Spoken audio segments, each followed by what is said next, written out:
Η Αφροδίτη στέκεται μόνη της πάνω σε ένα κοχύλι. Δεν κοιτά κανέναν. Δεν χαμογελά. Όλα μοιάζουν με παραμύθι. Αν κοιτάξουμε πιο προσεκτικά, κάτι σε αυτή τη σκηνή μοιάζει πραγματικά ανθρώπινο. Σαν να βλέπουμε μια θεά τη στιγμή που εισέρχεται στον κόσμο μας. Και το πιο παράξενο, ο λόγος βρίσκεται μπροστά στα μάτια μας. Οι περισσότεροι όμως δεν τον προσέχουν ποτέ. Για να τον ανακαλύψουμε, πρέπει να στηθούμε κι εμείς για λίγο ακίνητοι, όπως εκείνη. Κοιτάξτε πρώτα την ίδια την Αφροδίτη. Βρίσκεται ακριβώς στο κέντρο. Όλα γύρω της κινούνται. Εκείνη όμως μένει ακίνητη. Σύμφωνα με τον αρχαίο μύθο, η Αφροδίτη γεννήθηκε από τον αφρό της θάλασσας και έφτασε στις ακτές της Κύπρου. Ο Μποτιτσέλη δεν ζωγραφίζει απλώς μια θεά, ζωγραφίζει μια άφιξη. Μια στιγμή μετάβασης, σαν κάποιος να ανοίγει μια πόρτα ανάμεσα στον κόσμο των θεών και τον κόσμο των ανθρώπων.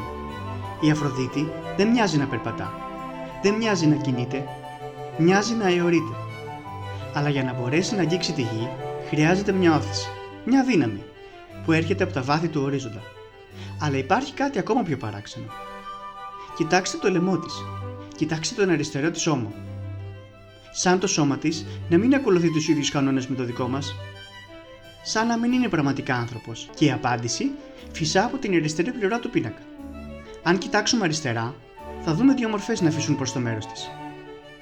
Ο Ζέφυρος, ο θεός του δυτικού ανέμου, και η Χλωρίδα, η νύμφη της άνοιξης. Μαζί τη μεταφέρουν προς τη στεριά. Και μαζί τους ταξιδεύουν και τα τριαντάφυλλα. Ο Μποτιτσέλη γεμίζει τη σκηνή με κίνηση. Τα μαλλιά, τα υφάσματα, τα λουλούδια. Αλλά όσο περισσότερο κινούνται όλα γύρω της, τόσο πιο ακίνητη μοιάζει η ίδια. Όμως κάθε ταξίδι έχει ένα προορισμό. Και όταν η Αφροδίτη φτάνει στην ακτή, υπάρχει κάποιος που την περιμένει. Στα δεξιά του πίνακα βλέπουμε μια νεαρή γυναίκα να κρατάει ένα μεγάλο, διακοσμημένο ύφασμα. Ποια είναι όμως? Οι περισσότεροι ιστορικοί τέχνης πιστεύουν ότι πρόκειται για μία από τις ώρες, τις θεότητες που συνδέονταν με τις εποχές και τη φυσική τάξη του κόσμου.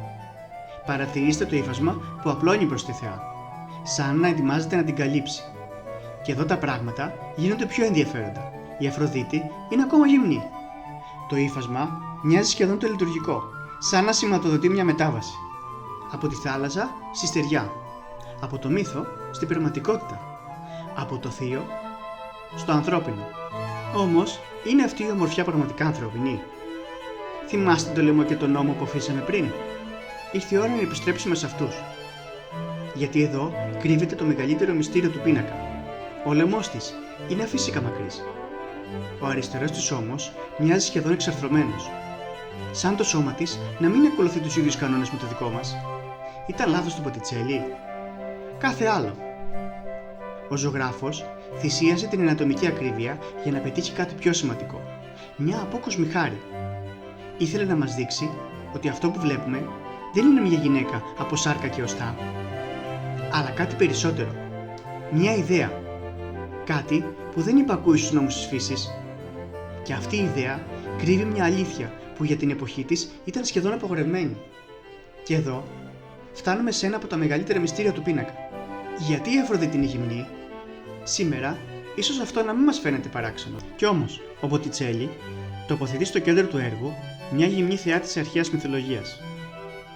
Όχι για να προκαλέσει, όχι για να σοκάρει. Η στάση της θυμίζει αρχαία ελληνικά αγάλματα. Σχεδόν προσπαθεί να καλύψει το σώμα της. Σαν να βρίσκεται ανάμεσα στην ανθρώπινη ντροπή και τη θεϊκή τελειότητα. Για τους ανθρώπους της αναγέννησης, η ομορφιά δεν ήταν μόνο κάτι που βλέπεις. Ήταν ένας δρόμος προς κάτι ανώτερο, κάτι πραγματικό, κάτι θεϊκό.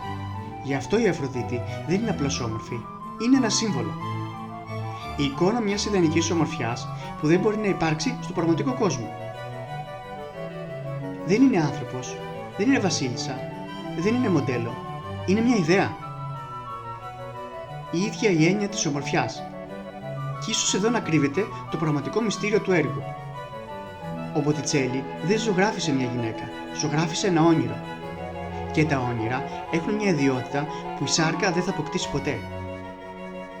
Δεν γερνούν, δεν πεθαίνουν. 5 αιώνες μετά, η γέννηση της Αφροδίτης συνεχίζει να μας μαγνητίζει. Όχι απλώς ως ένας όμορφος πίνακας, αλλά γιατί αγγίζει μια ιδέα που μας απασχολεί χιλιάδες χρόνια. Τι είναι τελικά η ομορφιά?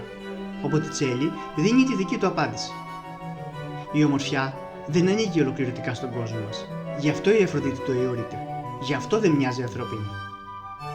Ενώ τα πάντα γύρω της κινούνται, εκείνη παραμένει ήρεμη και αμετάβλητη.